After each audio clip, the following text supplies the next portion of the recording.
Yo, what's up mga kabarangay? Welcome back dito po sa Doy TV Sports at Hinebra Channel. Ang ating po pag-uusapan, Hinebra Titan game mamaya. May halaga pa ba yan?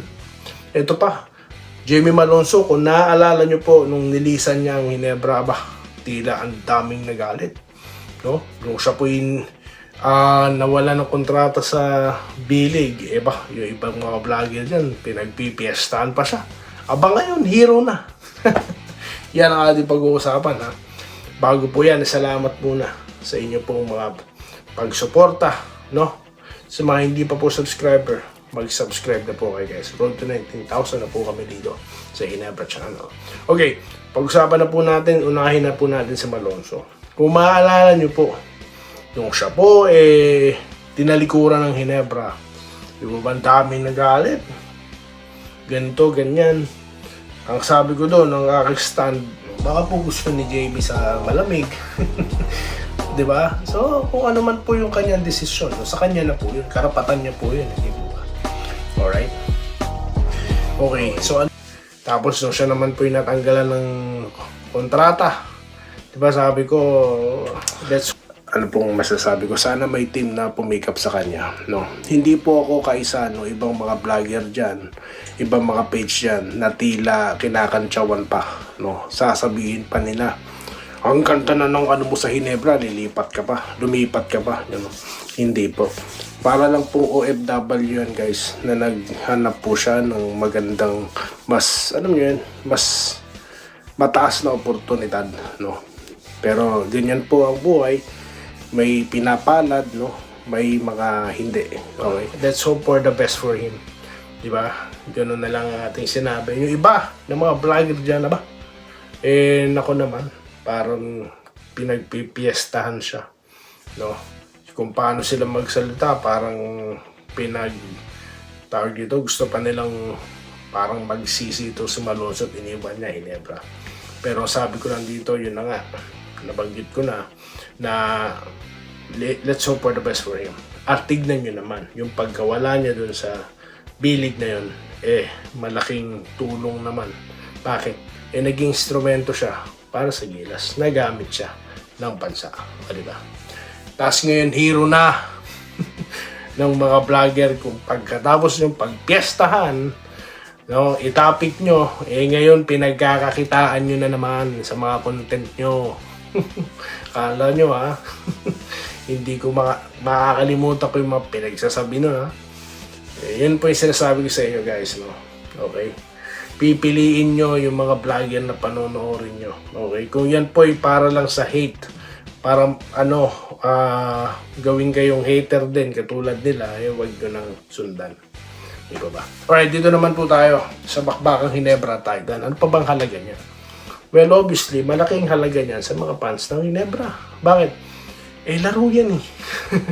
Kung ang tune up nga, pinapanood niyan, mga scrimmage nga, nila, pinapanood ng gusto, inaabangan, mga practice lang. Ano pa kaya yung game? So, kahit ano pang maging halaga niyan. Kasi, ito po, pag-usapan natin yung halaga. Okay. Wala nang halos. Kasi nga po, laglag na yung Titan. Hindi nga natin alam kung maglalaro pa na maayos yung mamaya. Tapos ang Hinebra naman po, pasok na sa quarterfinals. By right, dapat naghahanda na po yan sa makakalaban niya. Hindi po ba? Kasi, kahit pa po ipanalo nila yung Titan, ang magiging bagsak lang naman po niyan, makakalaban ng Converge. Hindi po ba? Kasi sila yung aangat sa ilalim eh. Diba? Kung kayo po ba, Hinebra, gusto nyo ba una pa lang Converge na kalaban? Well, ito po ang stand ko dyan. Dapat po lahat ng laban ilaro pa rin. No? Dahil kapag nanalo, yung momentum pwede mong bitbitin yan sa susunod na ronda. Di po ba? At panahon din yan para i-practice mo yung play mo. No? Maganda nga, magamit yung player na, di ba? Lalo na, debut game pala. Munti ko nang makakalimutan. Ni John Abis. Okay? Baka nga ilaro din yan. So, yan ang ilan sa mga posibleng abangan din sa laro na ito. Dahil nga po, activated na. Ito, konfirmado, hindi po yung binalita noon ng ballers ha. Ito, konfirmado, activated talaga ito, no? Na si John Abyss po, activated na sa Ginebra. Okay? So, yan po ang ating napag-usapan ngayon. At mga pa-shoutout na tayo. Ito, umpisa na po natin, bilisan na natin. Okay? So, kapanapandabig pa rin po yan guys, yung laro na yan ng kahit para sa akin, no bearing na siya, no? Pero, again, maganda pa rin pong, baka may surprise pa tayong makita dyan, no? Sa Ginebra. Yun na nga, baka maging debut game, ilaro yung si John Abyss, tignan kung pwede siya sa next round, ha? Alright, marami siyang ika-catch up.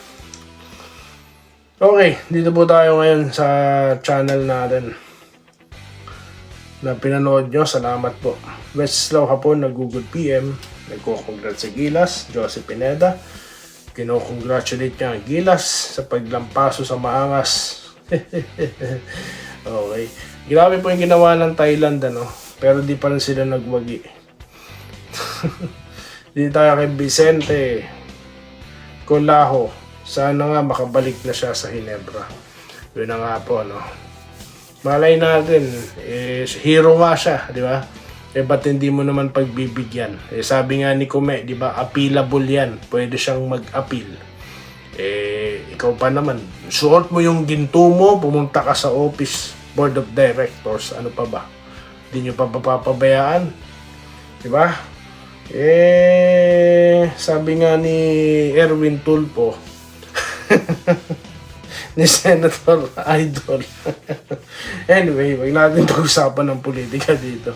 Roderick Rodriguez, Boss Doy, sa nakita ko, napanood ko, malayo ang mararating ni Manzano. Magandang pumesto. Baka pwede yan, ha? Baka po pwede yan sa draft pick, ha? 2027. Carlito Malima, Idol TV, Merry Christmas. Pa-shoutout ang si P. Bulima sa Valenzuela City. Ayan. PJ po ba to, sir? Sana makabalik na siya sa Ginebra. Ayan, ang daming gusto makabalik na siya.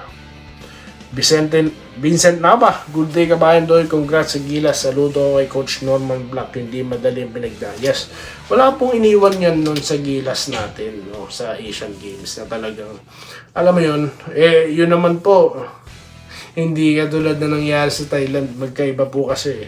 Yung sa Gilas po kasi noon, nasubaybayan natin, talagang kung sino yung available talaga, madaling kausap, yun po talaga yung pinadala nila, di po ba? Inimbatahan sa practice, di ba? Tapos naging, sila, champion. Ito naman pong sa Thailand kasi guys, kumbaga, pinahirapan talaga sila Di ba? Yung rules, pabago-bago, para hindi ka makapag-assemble ng malakas na kupunan. Habang yung team nila, ilang buwan ang nagsasanay sa ibang bansa. Ganyan po katindi yan. Ganyan po yung strategy. Tapos nung nakarating na sa bansa nila, pinahirapan pa dahil yung pinadala, sira na sasakyan na susundo sa kanila. Diba? Kaya nga po hindi nakapagpigil na sila Berto Diba? Nagsasalita na sila. At yung ginawa niya talagang pang ganun, tama lang po yun. Dapat nga hindi na sila dumepensa Dapat lahat sila humiga na lang sa court para po ganti sa pambababoy sa kanila. Pambababoy yung ginawa Ngayon lang po ko nakita ng ganyang klase na competition. Di naman po ganyan noon Di po ba? Ramil Raimundo, maayos natin silang tinanggap. Gumastos ang bansa nung inano natin ng SEA Games, di ba? Anyway, Ramil Raimundo, congratulations, Okay, gusto rin makabalik si Malonzo. Romel Saras, Kid PM. Okay. Okay, good PM. Idol, sabi niya. Wenceslao Hapon, Andesito Lantaso, nagko-congratulations. Yun din po si Juvencio Corlet. Binabati po ni Romulo Macaraeg, ang Gilas. Mabuhay daw po silang lahat. Salamat po. Congrats sa Gilas. Idol Doy, sama ng tawag sa Gilas. Yun na nga po, cooking na sila. Wala pa rin po. Kahit imekos-mekos nyo yan, no? Hindi nyo pa rin natatalunin ng Gilas, no? Kaya mangarap. Congratulations, Gilas, for winning the goal, sabi ni Robert Kebyab. Juan Friends. Idol Doy, sana matulungan mo mga diehard fans at management ng Ginebra na makabalik. Naku po. Wala po akong kapangyarihan. Wala po akong kapangyarihan. Isa lang po akong maliit na fan dito. No? Na ito nga po, fan tayo na meron na tag dito, pinapanood din po ng ilang mga fans ng Ginebra, di ba? So, wala po tayong power, kaya sabi ko sa inyo, i-share nyo po itong channel natin. No? Kasi ako, sa personal ko nga pong account sa Facebook, hindi ko nga to, alam nyo yun, yung pinapalike sa friends para i-follow kayo, hindi. Kasi para sa akin po, organic. Kung nakita yung channel ko, nagandaan kayo sa content ko, mag-follow kayo.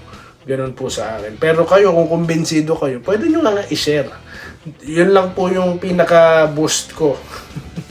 Wala kasi akong pambayad, di katulad na iba eh. Mag-galante, may mga pamboost sila. Yung mga channel naman nila, walang kwenta. Okay? So, yun na nga po. Nakakanood kayo nito, mag-subscribe na kayo. Okay? Berlin Dison. Pabalikin daw si Malonzo sa Ginebra. Ayan. I-rally natin dito. Sabi ko nga sa inyo, araw-araw natin itatapik ito. No? Hindi tayo magsasawa. Malonzo. Okay. Tahimik din ng mga tahimik din ng mga hater no? Sa loob nila, tawag dito. Sa bagay, hindi naman sila makakapag-protesta din, no? Na wag balikan. Kasi dudumugin po sila. Diba? Tahimik po mga hater ngayon sabi ko sa inyo, pag natalo, alam niyo na, diba? Pag natatalo Ginebra, tingnan nyo, lulusob kayo Joy TV, mangbubus ka, mga asar. Pero pag panalo, tulad mamaya, tahimik yung mga yan. Tignan nyo. So, yun lamang po muna guys. Right after kayo, magko-content po ako, no? At who knows, baka po makapag-live tayo para mabasa ko na sobrang dami po talaga ng komentaryo. Hindi ko na po mabasa, no? Pasensya na po kayo. Maraming salamat sa inyo lahat. At ito po si Doy TV Sports. Ito po ang totoong channel na pinamumunuan ko. No? Wala pong joke dyan. No?